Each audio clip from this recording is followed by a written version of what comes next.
Welcome to study point.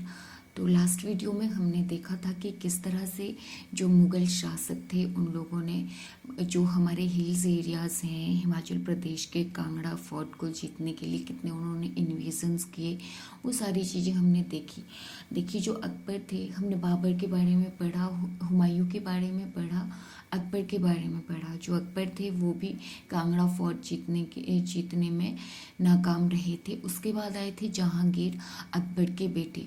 उन्होंने वहाँ पे 1615, फिर उन्होंने 17 में, 1620 में, लगातार उन्होंने 1615 में 17 में इन्वेजन्स किए यहाँ पे कांगड़ा फोर्ट को जीतने के लिए। पर कांगड़ा फोर्ट को वो जीत नहीं पाए थे क्योंकि इसमें क्या था कि सूरजमल जो है उनकी हेल्प कर रहे थे। पर सूरजमल भी नहीं चाहते थे कि वो यहाँ पे शासन करें, रूल करें हम लोगों के ऊपर, कांगड़ा के ऊपर मुगलों का रूल वो चाहते ही नहीं थे। इसलिए अनमने मन से इसने जो है वहाँ पे अपना पार्टिसिपेशन दिया, जिसके कारण दोनों टाइम ये जो है हार गया था। और थर्ड टाइम में जब मुगलों को भी इस बात का अंदेशा हो चुका था कि ये हमारे एंटी ही है, तो इसके बाद ओपनली सूरजमल ने इनके खिलाफ रिवोल्ट कर दिया था 1620 में। ठीक है, तो उसमें उसको हार का सामना करना पड़ा था। और उसके बाद जो है पूरा कांगड़ा फोर्ट ये सारा का सारा जहांगीर का हो गया था। और 16 नवंबर और 20 नवंबर ये दोनों डेट्स मैंने आपको याद रखने को कहा था। तो उस टाइम जो है जहांगीर को खबर मिली थी कि कांगड़ा फोर्ट वो जीत चुके हैं। तो ये सारी चीज़ें हमने कल देखी। औरंगजेब के बारे में भी हमने देखा। औरंगजेब ने क्या किया था कि उसने कहा था कि जितने भी कांगड़ा में या फिर चंबा में, हिमाचल में ऊपर हिल्स एरिया में जितने भी मंदिर हैं उनको तोड़ा जाए। तो उन्होंने चंबा में स्पेशली ऑर्डर किया था चतर सिंह को, जो वहाँ का उस टाइम राजा था। पर चतर सिंह ने उसकी बात मानना तो दूर, उसने उल्टा जितने भी वहाँ पे मंदिर थे वहाँ पे कलश स्थापित करने के आदेश दे दिए थे। और जो बुशहर के जो राजा थे, एक रूलर थे गहरी, उनको जो है छत्रपति, उनको छत्रपति की उपाधि दी थी किसने? औरंगजेब ने। तो ये सारी चीज़ें हमने कल मुगल काल में देखा था लास्ट वीडियो में। और जो उसके बाद जब औरंगजेब के जो उत्तराधिकारी है वो बिल्कुल भी योग्य नहीं थे, जो उनके पतन का कारण रहा। और उसके बाद जो फिर से फौरन अफ़गानों के फिर से यहाँ पे आक्रमण होने लगे, जैसे नादिर शाह अब्दाली, इन लोगों के कारण भी मुग़ल सल्तनत जो थी, मुग़ल साम्राज्य जो था वो क्या होता गया, बिल्कुल ही ज़्यादा वीक पड़ता गया। ठीक है, और 1857 में तो फिर इसका राज ही ख़त्म हो चुका था मुग़लों का। ठीक है, तो चलिए आज हम देखेंगे उत्तर मुग़ल काल में पहाड़ी राज्य। तो अभी मैंने उत्तर मुग़ल काल में पहाड़ी राज्य, अभी मैंने आपको कहा कि 1707 में जब औरंगजेब की मृत्यु हुई तो उसके बाद मुग़लों का क्या हो गया था? पतन। औरंगजेब की डेथ कब हुई थी? 1707 AD में, राइट। तो उसी टाइम जो है 1739 में, इम्पोर्टेंट डेट है, नादिर शाह ने भारत पर आक्रमण कर दिया था। ठीक है, तो नादिर शाह पे हम ज़्यादा नहीं जाएंगे क्योंकि हिल्स एरिया के साथ इसका कोई ख़ास कनेक्शन नहीं है, हिमाचल के साथ इसका कोई कनेक्शन नहीं है, तो हम लोग इसको नेग्लेक्ट ही करेंगे यहाँ पे। तो हम अपने टॉपिक की तरफ आगे बढ़ते हैं। हम देखते हैं अदीना बेग के बारे में। और ये जो अदीना बेग है 1745 AD में ये पंजाब के गवर्नर बने। तो अदीना बेग कब बने पंजाब के गवर्नर? ये 1745 AD में बने, राइट। तो अदीना बेग ने देखो दिलीप सिंह, अजीत सिंह, देवदत्त, युद्धपाल और राय, इन पांचों को उसने जो है हराया था और इनसे अपनी अधीनता भी इसने स्वीकार कराई थी। किस किस को हराया था? दिलीप सिंह, अजीत सिंह, देवदत्त, युद्धपाल और राय। ठीक है, ये जो दिलीप सिंह था ये गुलेर का शासक था, अजीत सिंह जसवा का, देवदत्त नूरपुर का, युद्धपाल कुटलहर का और राय जो था ये बंगाल का शासक था। तो इन पांचों को उसने हरा दिया था। इन लोगों ने इसके खिलाफ युद्ध किया था पर इसने इन सबको हरा दिया और इन लोगों को लास्ट में अदीना बेग की जो है अधीनता स्वीकार करनी ही पड़ी थी। ठीक है, तो नेक्स्ट हम देखते हैं जो मंडी का राजा था शमशेर सेन, इसको भी जो है अदीना बेग ने हरा दिया था और इसको भी इसकी अधीनता स्वीकार करनी पड़ी थी। मंडी के राजा शमशेर सेन ने भी अदीना बेग की अधीनता स्वीकार उसने भी कर ली थी। ठीक है, तो उत्तर मुगल काल में हम लोगों ने अभी इतना सा ही पढ़ा। हमने देखा नादिर शाह ने भारत में 1739 AD पर आक्रमण किया। उसके बाद हमने अदीना बेग के बारे में देखा जो कि 1745 में पंजाब का गवर्नर बना और 5 लोगों को इसने हराया था, जो एक गुलेर शासक दिलीप सिंह था, जसवां शासक अजीत सिंह, कुटलैहड़ का युद्धपाल, राय का भंगाल, देवदत्त था नूरपुर का। ठीक है, इन सबको इसने हराकर इनसे अपनी अधीनता अपने अंडर इन लोगों को इसने कर लिया था और इसके साथ साथ मंडी के राजा शमशेर सेन को भी इसने अपने अंडर कर दिया था हराकर। ठीक है, ये सब इसके अधीन हो चुके थे। नेक्स्ट अब हम बात करेंगे, तो चलिए अब हम देखते हैं अहमद शाह अब्दाली और घमंडचंद, इनका जो है क्या रिलेशन रहा वो हम अब देखते हैं।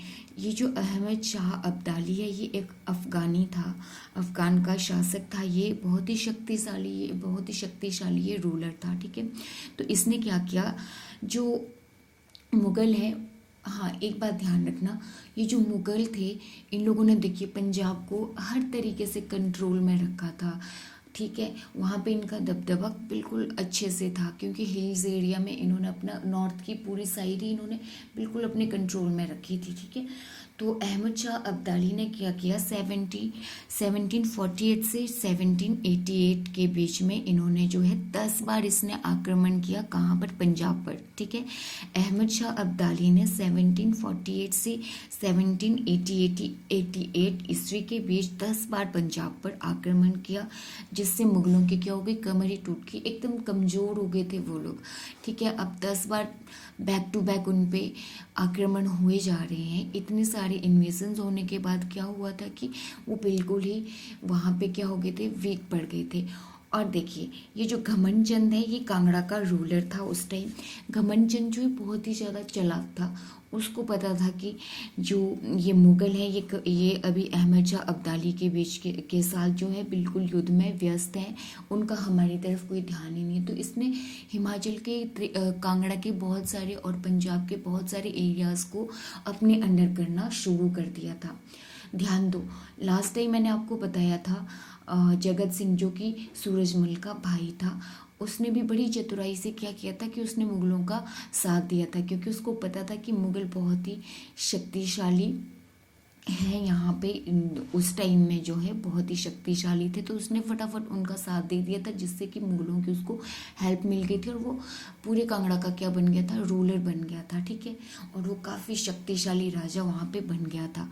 सेम चीज़ यहाँ पे घमंडचंद कर रहा था, ऐसी पॉलिसी कर रहा था कि वो, उसको पता था जो अब्दाली है ये बहुत ही ज़्यादा शक्तिशाली है और इसके सामने मुग़लों को इसके सामने मुग़लों की कोई हैसियत नहीं है इसका सामना करने की। ठीक है, तो इसने क्या किया, छुप छुप के इसने जब पंजाब पर वो आक्रमण कर रहा था अब्दाली, तो उसने अहमद शाह अब्दाली का घमंडचंद ने साथ दिया उस टाइम, जिसकी वजह से जो है क्या हो गया था, जिसके कारण अहमद शाह अब्दाली जो है, हाँ एक बात ध्यान रखना, अहमद शाह अब्दाली है या दुर्रानी, ये दुर्रानी भी अहमद शाह का ही सरनेम है और अब्दाली भी, राइट।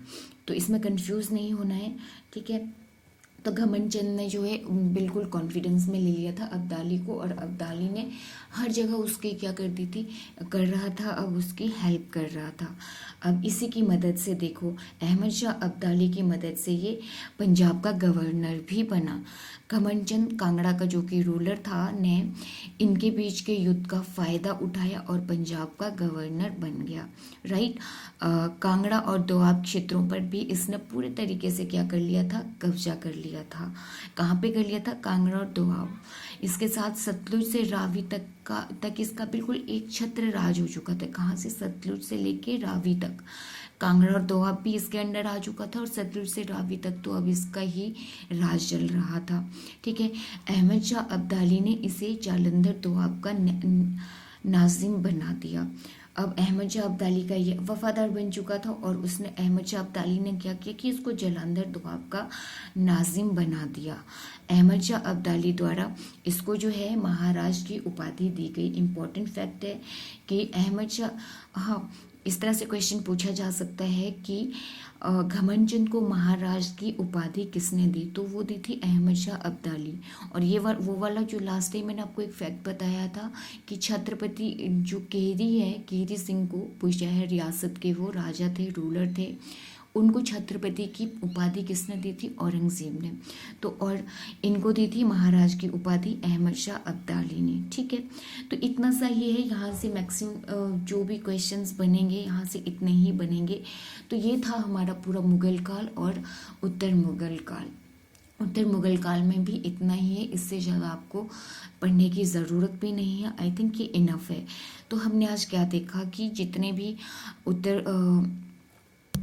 उत्तर मुगल काल में क्या क्या घटनाएं हुई थी और किस तरह से वो हिमाचल प्रदेश से रिलेट कर रही थी। उसमें हमने देखा नादिर शाह का हिमाचल से कोई लेना देना नहीं था। उसने 1739 में भारत में आक्रमण किया था। और आपने डायरेक्ट क्वेश्चन ये कई बार आ जाता है स्टैटिक जीके में, तो आपने ऐसे ही लर्न करना है, राइट। तो उसके बाद हमने अदीना बेग के बारे में पढ़ा। इन्होंने जो 1745 में 5 जिन लोगों को जैसे इन्होंने देवदत्त को, कुटलहर के युद्ध, यदुपाल हो गए, बंगाल के राय हो गए, इन सबको इन्होंने क्या किया था,